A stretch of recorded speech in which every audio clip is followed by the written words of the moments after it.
내 모든 시험 무거운 짐을 주 예수 앞에 아뢰이며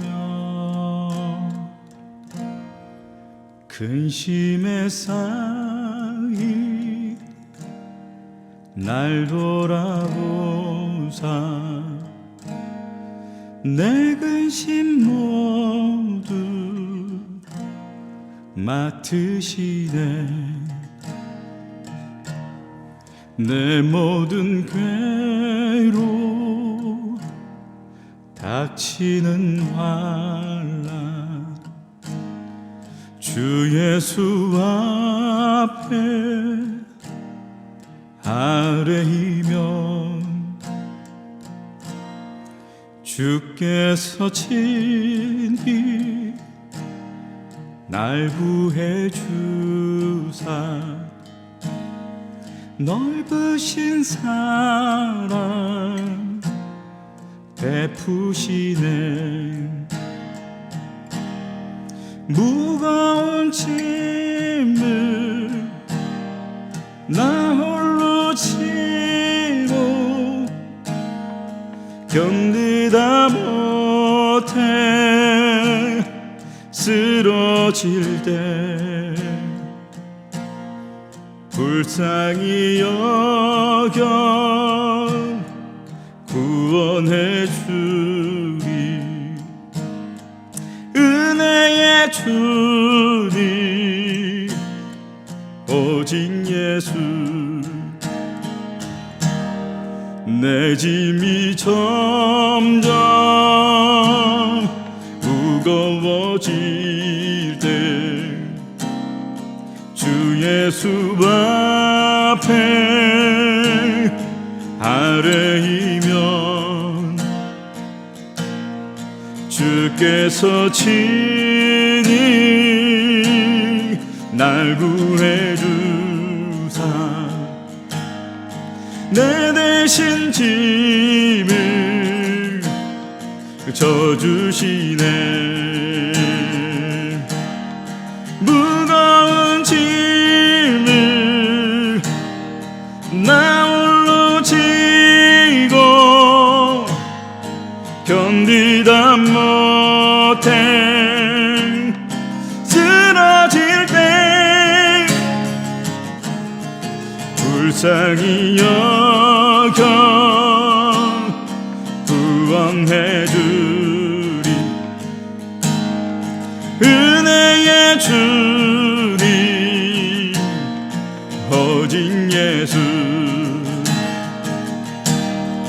마음의 시험 무서운 죄를 주 예수 앞에 아뢰이면 예수는 나의 능력이 되사 세상을 이기 힘주시네. 무거운 짐을 나 홀로 지고 견디다 못해 쓰러질 때 불쌍히 여겨 구원해 주리. 은혜의 주님 오직 예수. 무거운 짐을 나 홀로 지고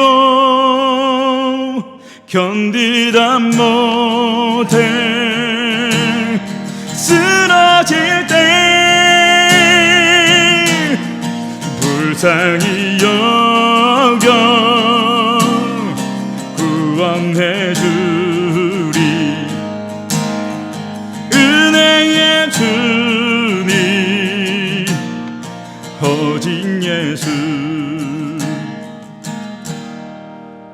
불쌍히 여겨 구원해 주리. 은혜의 주님 오직 예수.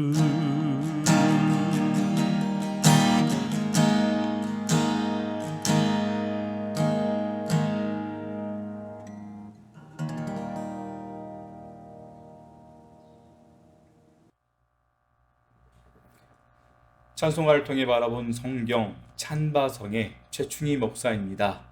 여러분 한 주간도 잘 계셨지요? 벌써 이제 6강을 맞이하게 됐습니다.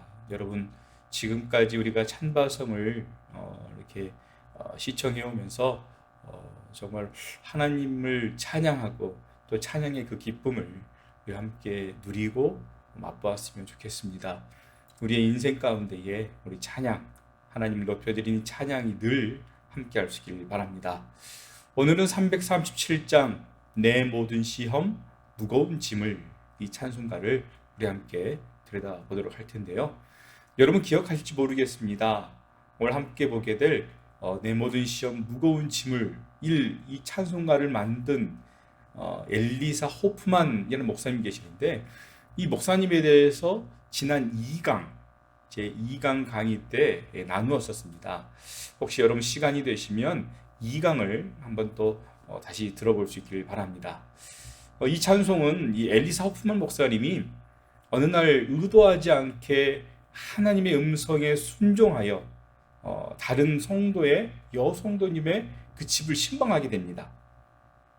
그런데 아니나 다를까 그 성도는 어떤 일 때문에 너무나도 비통해하면서 이제 어떻게 하면 좋겠습니까?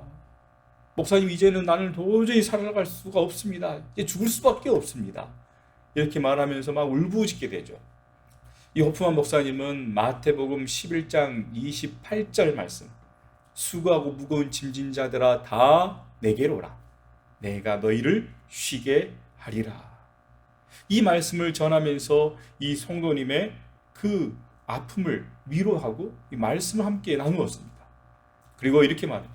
당신의 모든 슬픔을 우리 예수님께 고하십시오. 우리 주님이 들으시고 우리 성도님을 이해해 주시고 치유해 주실 것입니다. 그러자 이 성도님이 말하는, 네, 맞습니다.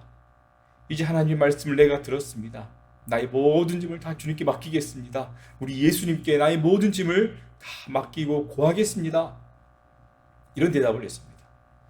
슬픔이 가득했고 원통함과 비통함이 가득했던 이 가정 가운데에 정말로 하나님을 바라보고 하나님의 은혜가 임하게 되자 이제 이 성도님은 새 사람이 되어서 변화를 있게 됩니다. 새 희망을 얻게 된 것입니다. 이 신방을 마치고 돌아온 이 호프만 목사님은 곰곰이 한번 생각해 보는 거죠. 정말 하나님 말씀은 능력이 있구나. 그리고 저렇게 힘들고 어려운 성도님들이 얼마나 많이 있을까. 이런 생각을 하게 됩니다. 이 호프만 목사님은 겉옷도 벗지 못한 채 서재로 바로 달려가서 성령께서 인도하시는 그런 글들을 막 적게 돼요. 한마디로 이 찬송의 가사를 적게 된 것이죠. 써내려가게 됩니다. 그 곡이 바로 내 모든 시험 무거운 짐을, 이 가사입니다. 그 즉시 작곡까지 이 목사님은 하시게 된 거죠. 이 찬송이 처음 나타난 것은 호프만 목사님이 출판한 이 오순절 교회 찬송가, 그 찬송가 4장에 실리게 되죠.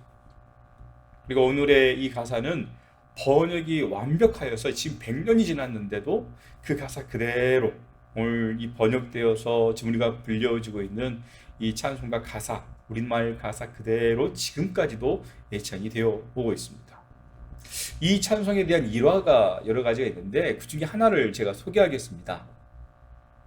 6.25 전쟁, 우리나라 6.25 전쟁이 치열했던 1950년 어느 날 38선을 넘어서 남하하던 민간 복장을 한 인민군 첩자들, 간첩들이 미군 첩보부대 요원들에 의해서 체포되게 됩니다. 이들은 피난민들 속에서 끼어서 남쪽으로 내려오면서 후퇴하는 유엔군과 우리 국군의 부대 이동을 파악해서 북한군에 보고하고 또 중요한 시설의 그 파괴와 암살 등을 맡은 임무를 맡은 그 특수 임무를 맡게 된 그런 요원들이었죠. 유엔군은 이들에게 전향할 것을 강력히 공고했지만 이들은 응하지 않았습니다. 결국 이 유엔군 사령부로부터 이들 첩자들을 처형해라 이런 명령이 하달되게 됩니다. 그런데 이 간첩들을 이게 처형하기 직전에 유엔군의 한 장교가 한국군 그 통역 장교에게 이 간첩들 중에서 혹시 교회 나가는 그런 신자가 있는가 알아보게 했습니다. 이 한국군 통역 장교가 포로들에게 야, 너희들 중에 예수 믿는 사람이 있으면 앞으로 나와라. 단 교회 나간다는 증거로 찬송가 한 장이라도 끝까지 제대로 부를 수 있어야 된다. 이 조건을 내걸었습니다. 뭐 간첩들은 아무도 찬송을 부르지 못했죠. 한 명도 나가지 못했죠. 그런데 갑자기 어느 한 간첩이 쭈뼛쭈뼛 앞으로 나오면서 손을 드는 거예요. 동료들의 눈치를 막 살펴봅니다. 그래서 찬송을 부르기 시작해요. 바로 그 찬송가가 내 모든 시험 무거운 짐, 이 찬송을 천천히 부르기 시작합니다.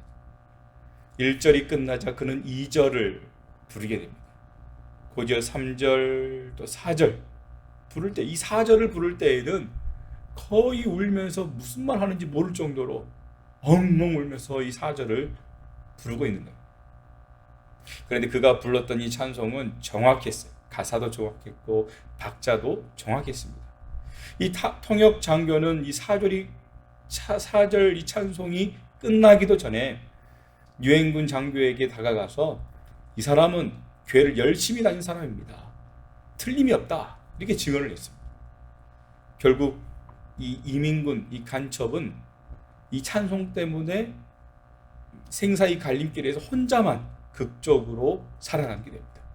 이 나중에 이 사람을 재차 조사를 하는 중에 놀라운 사실을 발견하게 되죠.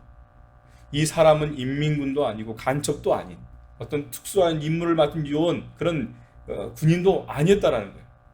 이 사람은 순수한 민간인이었습니다.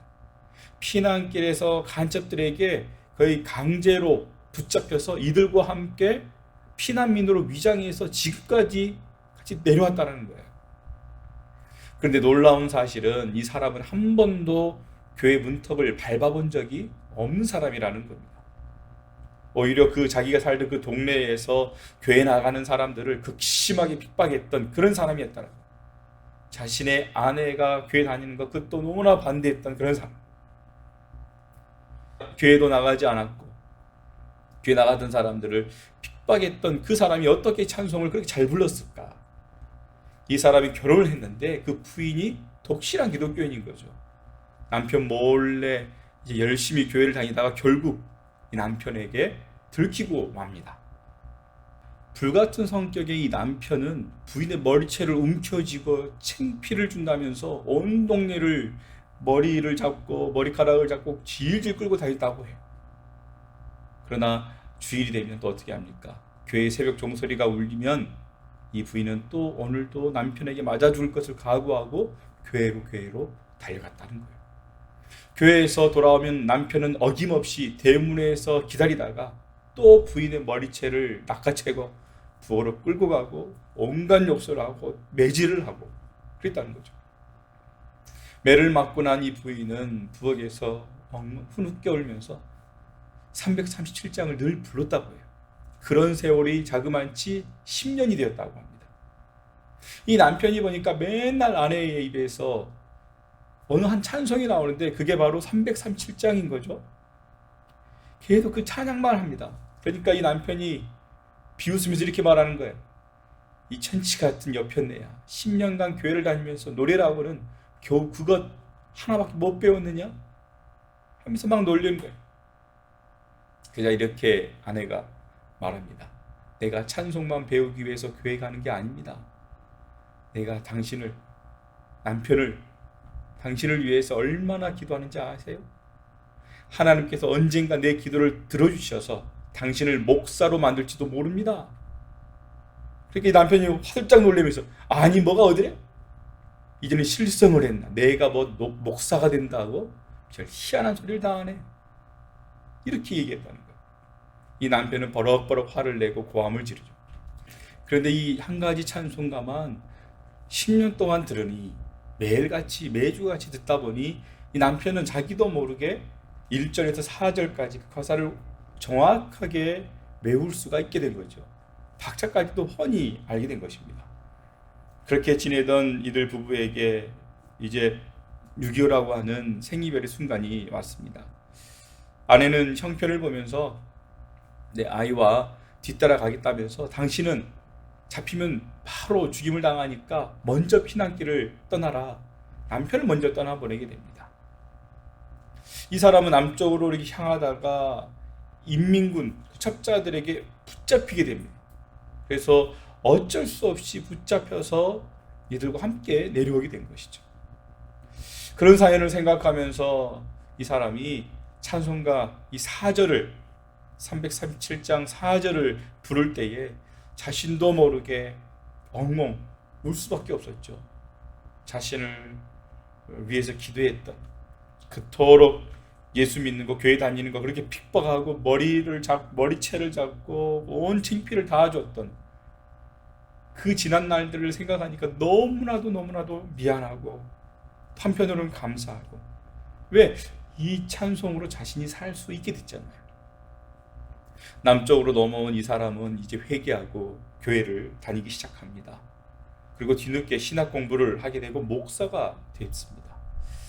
이거 얼마나 놀라운 섭리 아니겠습니까? 여러분, 참 가슴 아프면서도 감동적인 이야기지요. 오늘 또 이런 일화가 있는 찬송, 우리 337장 우리 함께 그 내용을 그 가사말로 우리 함께 들어가 볼 수 있도록 하겠습니다. 먼저 1절을 함께 보겠습니다. 1절 우리 함께 읽어보죠. 1절 가사 시작. 내 모든 시험 무거운 짐을 주 예수 앞에 아뢰이며 근심에 쌓인 날 돌아보사 내 근심 모두 맡으시네. 공부하는 학생은 시험을 치르기 전에는 편히 쉴 수가 없습니다. 무거운 짐을 진 이 농부는 수확하기 전까지는 편히 쉴 수가 없습니다. 그런데 사람이 쉼을 갖지 못하면 어떻게 됩니까? 망가집니다. 육체적으로, 정신적으로 어려움을 겪게 돼요. 고통을 당하게 됩니다.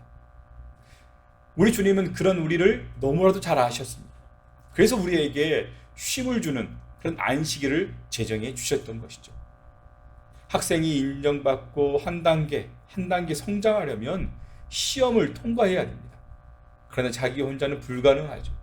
반드시 좋은 선생님으로부터 배워야 하고 도움을 받아야만 합니다. 그래서 주 예수님도 우리에게 주님께 와서 배우라.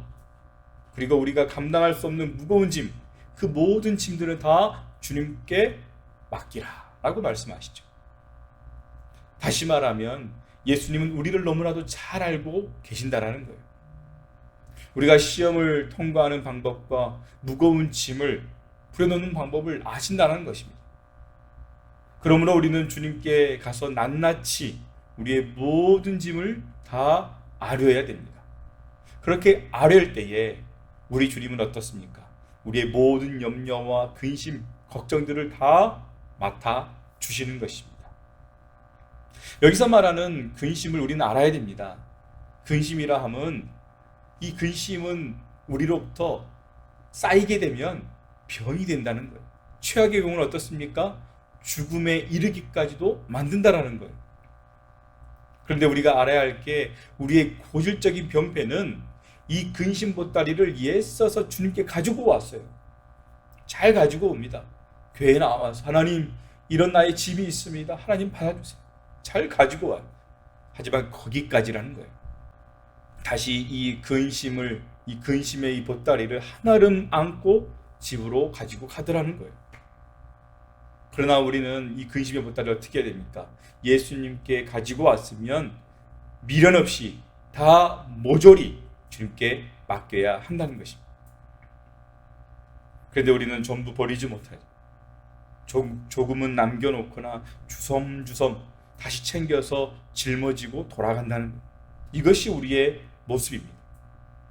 여러분, 믿음은 뭡니까? 맡기는 것입니다. 세상 은행은 그렇게 철석같이 믿고 나의 그 귀한 재산들을 다 맡기면서 천국의 은행장이신 예수님께는 왜 나의 근심 하나도, 아주 조그만 그 근심 걱정 하나도 왜 맡기지 못할까?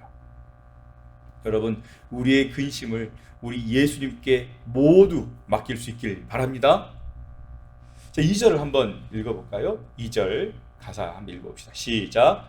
내 모든 괴로움 닥치는 환난 주 예수 앞에 아뢰이면 주께서 친히 날 구해주사 넓으신 사랑 베푸시네.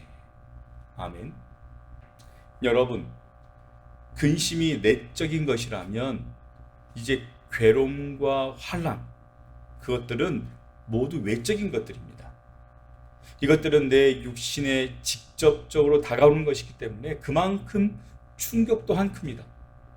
그러나 예상외로 빨리 해결할 수가 있습니다. 무엇으로 해결할 수 있습니까?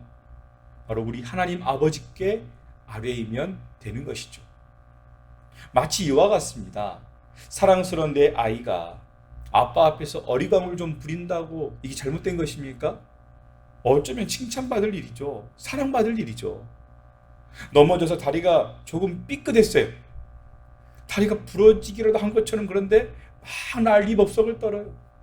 막 죽겠다라는 거예요. 근데 그 아이의 응석을 받아주지 않는 부모가 세상에 어디 있겠습니까? 그래, 아프지, 아이고 아프지, 아이고 아프지, 이렇게 하는 거죠. 우리는 죽는 날까지 하나님 앞에서 철부지 어린아이입니다.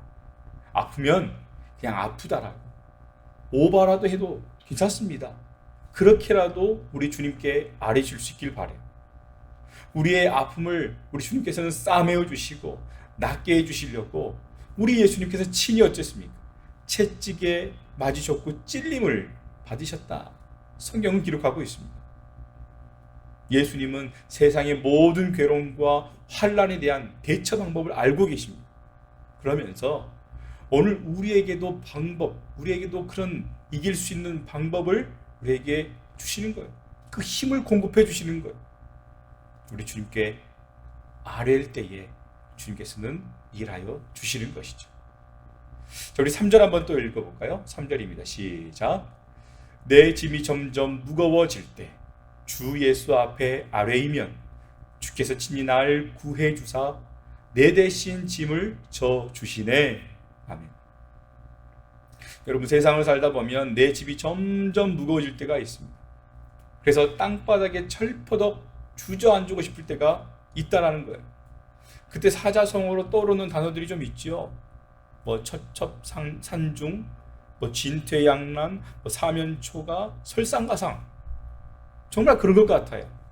그런데 우린 이때 어떻게 해야 됩니까? 어떻게 응대해야 됩니까? 7.8기, 고징담례, 천우신조, 이런 말로 우리는 응대해야 된다는 거예요. 여러분, 우리는 알아야 됩니다. 우리 삶의 고난의 강도가 점점 더 깊어지는 것은 주님이 나에게 뭐하라고? 기도하라는 신호를 주시고 계신다는 거예요.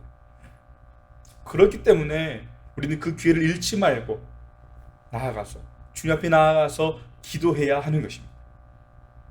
때로는 내 짐이 주님께 보여진다는 것 부끄럽죠. 부끄러울 수도 있습니다. 때로는 죄송스러울 때도 있어요. 때로는 자존심이 상할 때도 있습니다. 그러나 어서속히 그 짐들을 주님께 모두 맡겨야 하나. 그래야 우리가 살 수 있는 것입니다. 주님은 우리의 짐을 담당하시려고 그 무거운 짐을, 십자가의 짐을 지셨습니다. 내 짐을 주님께 맡기는 일에는 체면도 필요 없습니다. 그저 믿음으로 주님께 그것들을 맡기면 되는 것이죠. 그러면 주님이 나를 대신해서 짐을 져주시는데 우리는 걱정할 필요가 전혀 없다. 완벽히 맡기실 수 있기를 바랍니다. 그렇게 맡겨야 된다는 거예요. 4절 또 한번 읽어볼까요? 4절 시작. 마음의 시험, 무서운 죄를 주 예수 앞에 아뢰이면 예수는 나의 능력이 되사 세상을 이길 힘 주시네. 아멘.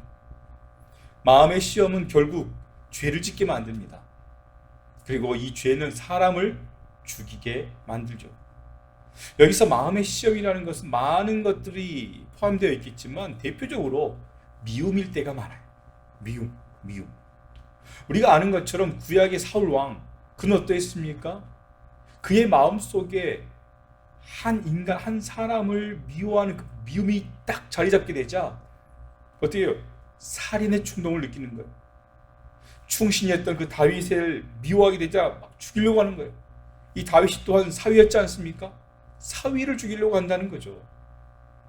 이처럼 미움 같은 죄, 크고 작은 죄다 할지라도 우리는 주님께 아뢰야만 합니다. 십자가 한편에 달린 그 살인 강도, 그 강도는 자신의 그 죄를 주님께 아뢰고 구원을 받게 됩니다. 그래서 죄는 병과 같은 거예요. 병 품고 있으면 죽게 됩니다. 하지만 이것들을, 이 죄를 버리면, 예수 그리스도의 보혈로 버리게 되면 살 줄로 믿습니다. 우리가 죄를 버리려면 능력이 있어야 됩니다. 우리는 주님으로부터 능력을 얻어야 됩니다. 우리의 싸움의 대상은 사람이 아닙니다. 우리를 죄짓게 만드는 마귀인 줄로 믿습니다. 이 사탄 마귀를 이길 수 있는 유일한 능력, 그건 바로 오직 예수 그리스도일 뿐입니다. 예수님으로부터 능력을 공급받아야 하는 것이죠. 이제 우리 마지막으로 후렴을 우리 함께 보도록 하겠습니다. 한번 읽어보죠. 시작. 무거운 짐을 나 홀로 지고 견디다 못해 쓰러질 때 불쌍히 여겨 구원해 주리 은혜의 주님 오직 예수. 세상의 사람들이 입에서 아이고 나 죽겠네, 아이고 나 죽겠네 입에 달고 삽니다. 왜 그렇습니까? 내가 감당할 수 없는 무거운 짐을 지고 있기 때문이에요. 무거운 짐을 진 그런 사람들은 그 짐을 내려놓기 전까지는 쉴 수가 없습니다. 결국에는 나 죽겠네, 아이고 나 죽겠네 이런 말이 나오게 되는 것이죠. 여러분, 이 무거운 짐을 누구에게 맡겨드려야 됩니까? 계속해서 얘기하는 거예요. 이 무거운 짐을 우리 예수님께 맡겨야 됩니다. 그런데 내가 쓰러지기 전에, 우리가 완전히 탈진하여서 주님을 찾을 힘도 없어지기 전에 우리는 주님을 꼭 찾아야만 합니다. 그럴 때 주님은 이렇게 찾아오셔서 불쌍히 여겨 주시는 것입니다. 주님은 우리를 불쌍히 여기시는 분이십니다. 그러고 보면 주님은 세상의 모든 짐진 자들을 불쌍히 여기시려고 이 땅에 오셨죠. 주님께서 우리를 불쌍히 여겨주시면 우리의 모든 문제들은 다 해결이 되게 됩니다. 여기서 우리가 불쌍히 여김을 받는다는 것, 그것은 순전히 주님의 은혜이죠. 우리는 한 것이 하나도 없습니다. 오로지 주님의 은혜로 구원을 받았습니다.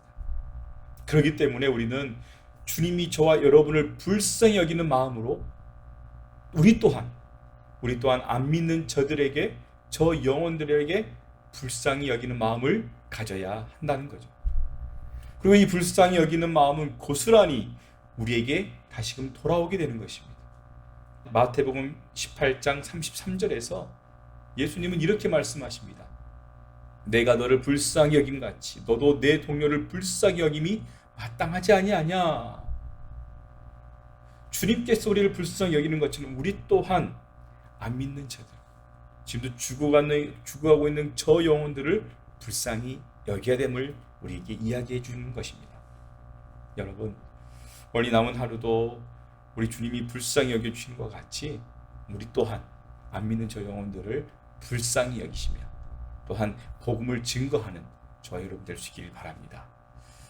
이것으로 찬송가 337장 내 모든 시험 무거운 짐을, 이 찬송곡을 마치도록 하겠습니다. 다음 주에는 찬송가 338장 내 주를 가까이 하게 함은, 이 찬송을 우리 함께 나누도록 하겠습니다. 여러분 계속 기도해 주시고 또 기대해 주시고 사랑해 주시고 또 함께 참여해 주시길 바랍니다. 여러분 후기 올려주셔서 너무 감사하고요. 또 출첵 늘 남겨주셔서 감사합니다. 또 다 보신 후에 이렇게 남겨주는 것 저에게 굉장히 큰 힘이 되고 보람이 될 때가 있더라고요. 여러분들 또 한 주간도 승리하시고, 또 내일 주일이죠. 또 주일도 정말 하나님 온 마음으로 예배 드리시는 여러분들 되시기를 바랍니다. 다음 주 이 시간에 찾아뵙도록 합니다. 감사합니다.